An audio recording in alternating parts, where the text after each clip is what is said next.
All right, how's it going, people? Liberal Hill back with another Impact Wrestling review. And was it week two? I'm not gonna count the first week because recaps and after pay per view stuff doesn't count. It's horrible. It's trash. They need to stop doing shows like that. Uh, anyway, week two in it on I don't know why I got NST on the brain, but of Impact on Access, and the show's picking up. Obviously, more creative direction or input from Access to put some life into this show. And the main point of the show is Sammy Callahan's victory celebration after defeating Brian Cage. No Brian Cage on the show. Understandable. You would want to do that. The guy took 4 power drivers, steel cage, bloody, all that stuff. You just wouldn't want to have on the same show. I know he's the machine, but you kind of want to show how dangerous Sammy Callahan is. So you want to do something like that. So show starts off with, like I said, the celebration. Sammy Callahan throws a shot at AEW and Chris Jericho, saying that we're drinking beer. We don't drink bubbly like a bunch of bitches or something like that. So and it would be kind of cool. You would see AEW versus TNA kind of thing. Also, just throwing it out there. Access, they have New Japan and they have Impact. Come on, somewhere down the line, if they're gonna stay on the same network, we've got to get Impact versus New Japan at some kind of big arena. I mean, they did it for Ring of Honor, or it happened with Ring of Honor. And look, no matter how people feel on the internet, Impact is a bigger company than ROH. Like, I'm just being honest. I like ROH shows live and everything like that, but let's be real here. Let's honestly be real here. TNA or Impact is a bigger company, and I would like to see Okada versus Callahan, um, Ace Austin versus either Will Ospreay, or who's the other guy? I forgot his name. We get the Japanese guy. I know there are a lot of Japanese guys, but the one with the crazy hair and everything. Anyway, there are a lot of good matches. You were like the Rascals versus Show and Yo. I'm just throwing some stuff out here. I mean, come on. Anyway, so getting past that, you have Moose defeating Willie Mack, and this was an okay match. Nothing really special. Um,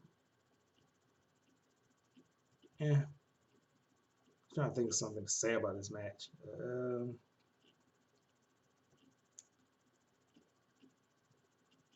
Yeah, so moving on. Not bad, but it's whatever. Then you have backstage, you had Alicia Edwards getting ready for her date or whatever with Ace Austin, and then Ace Austin gets caught in the background with Reno Scum saying that he's going to pretty much bang Eddie Edwards' wife, and it's already happened and everything like that. And Alicia's in the corner. She overhears it. Then you see another promo segment where, what was it? Taya Valkyrie comes in wearing, I don't know what the hell she was wearing, like some kind of high fashion 1980s throwback. Like, it was just some high fashion trash. Like, and that's her character. Like I said, Taya Valkyrie, probably the best knockout they have at the moment. Promo, in ring, out of ring, the style, the substance. It's the full package. Um, Pretty much tells Madison, I'm busy, I'm the champ, I can't give you a match, but runs into Jordan Grace and says, look, I got a match with Madison, pretty much ducking Jordan Grace for the moment. They're building that storyline back up anyway. Then you have Michael Elgin defeating Falaba, and I understand why Elgin won because he's the more serious competitor. Although Fallout, they're making strides. He's losing weight. He's kicking out of Elgin's power moves at one. He's no selling stuff, and but like I keep saying this, there's come to a time, a fork in the road. Falaba, he's over with the crowd. He's getting in shape. He's trying to be the best wrestler he can, and you hit him with this big L, especially after that promo he did last week. This is just like Like this is just climbing up a hill and someone throwing a bucket of shit at you. Like, what more does Fall have to do? I mean, I would think the end goal would be to put the SVN title on him, get him some kind of program with Ace Austin. I'm not saying now, like down the road, but he's eating L's like left and right in good fashion in good matches. But come on, come on. Oh yeah, Michael Elgin. This dude was suplexing a 400-pound man like it was nothing. That high back German, that exploder suplex, unreal. Then you had a little bit of strategy in the match. He realized that he couldn't get him up for the Elgin bomb because he's too big, so he attacked his arm and then used the cross arm breaker submit or the crossface submission. You know what? I enjoyed that because for one, he used a submission that he worked an appendage, not like what did I say on Monday? Natalia using that fucking sharpshooter. Like she uses the sharpshooter and she does no attacks to the legs, no attacks to the back, and they just tap her like that. What? Nobody has sat down to Natalia and said, "Hey, look, you're using the sharpshooter, although it's your like uncle's move, but it's you're this daughter of Jim Neidhart and you have like power." What, first of all, nobody's told her that. Nobody's like, what are you doing? Like, but anyway, if you're gonna use a sharpshooter, at least attack the legs if it's gonna be a finisher, or the back, or the. Let's just move on. Then you have Alicia telling Ace to meet her at the hotel. You have a flashback. Nobody cares. Like nobody cares about these fucking flashbacks. Then you had Joey Ryan versus Ken Shamrock. I like how Don Callis said that. Look, Ken Shamrock, he's not taking this serious. He can come out his trunks, his knee pad. He came out in basically basketball shorts and tennis shoes. Like he pretty much just took his shirt off and came to the ring. He didn't take Joey Ryan seriously. Tried to build up Joey Ryan. Somebody he had an amateur background and everything like that. He had a drop kick on Ken Shamrock and he made him touch it. Then he dick flipped Ken Shamrock. Yeah. But the thing is, they had Ken Shamrock playing to this role where he's comfortable, where he's like, oh yeah, I'm calm, cool, collected. I'm not taking it seriously. Then he touched it and snapped. And I think he clotheslined Joey Ryan and then put him in the ankle lock. So no good showing for Ken Shamrock. Nothing too major, whatever. Then you had OVE in the locker room, pretty much bullying talent, throwing beers at them, cake, and then what was it? Jake puts on Draga's jacket. They get into it. Sammy Callahan offers him a beer that he's halfway drunk and spit in. And he's like, "You're not gonna take a drink from the champ. How dare you?" Like, what is Sammy? Is he doing that voice on purpose? Like the man, what is the man gargling glass? Like, what is that? Like, you're not gonna do. I can't do it anymore because that shit hurt my throat. Anyway, moving past that, you have Madison Rain getting defeated by Taya Valkyrie with the scratching from Johnny Bravo with the fake dog. Uh, good match from both women. Both women have excellent talent and everything like that. Kind of weird having two heels in there, but look, Taya, like I said, full package, in ring, out of ring, mic work, all that stuff goes together. The look of being this quote unquote Hollywood upper class type of person, being like a Dixie heel, but also when it gets in the ring, she, throws down, hitting hard. It's the complete package. Like, it's hard to see anybody really taking the title of Taya, like being honest, because just killing it right now in the Knockouts division. It's unreal to think who they could think of to put the title on. Jordan Grace comes out, attacks Bravo, and does a overhead suplex on Johnny Bravo in heels. That's impressive by itself.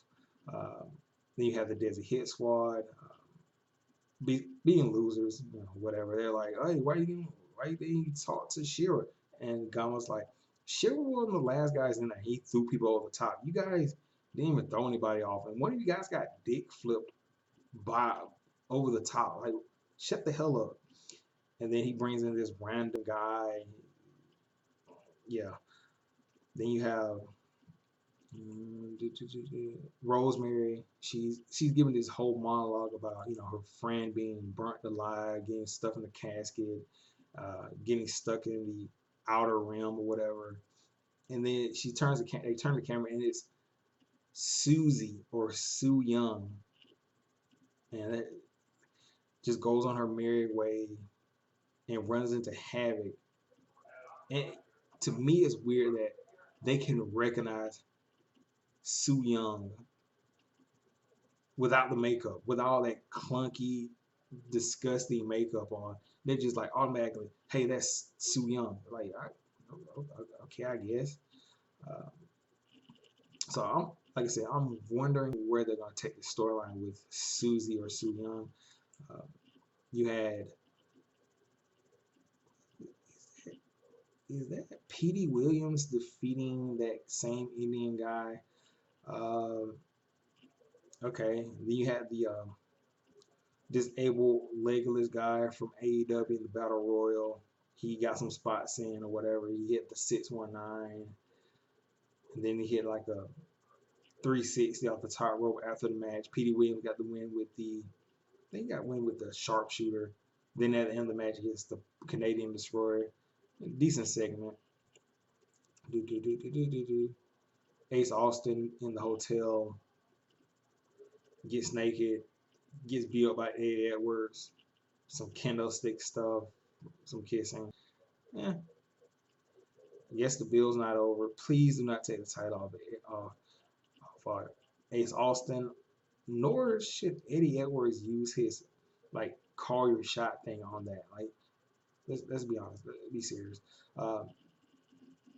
This turning point Saturday, this impromptu, is like pay-per-view type thing. Uh,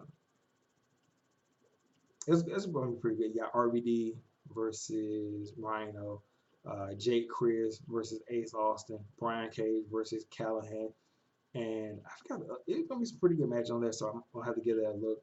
Uh, you have Johnny Swinger backstage telling uh, how Petey Williams, hey, look, I need a young boy. Can you carry my bag?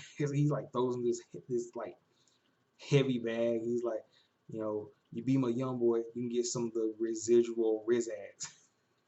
He's like, I'm not gonna carry your bag. You know the hell I am, Petey Williams. They're going back and forth, and in comes OVE, and then Sammy tells Swinger, you look like a moron, whatever. He's like, Swinger, he tells him, it's a party. I don't see any Rizax. Like, it's not a party. What's going on here? So Swinger, I'm sold on the character. I can't lie. The guy's have personality. It's funny. Whatever. Then you go to the ring. Sammy Callahan is congratulating himself. Out comes Fat Dreamer. Fat Dreamer. It basically breaks down to a 4-on-4 OVE versus Fat Dreamer, Rick Swan, Draga, Tessa Blanchard. Sammy Callahan gets pinned in a roll up by Rick Swan. I guess it doesn't hurt Sammy. All the loss he took already, they didn't hurt him, so this isn't gonna hurt him. It's just gonna set up a match between him and Rick Swan down the line. Please do not put that on a pay-per-view at big.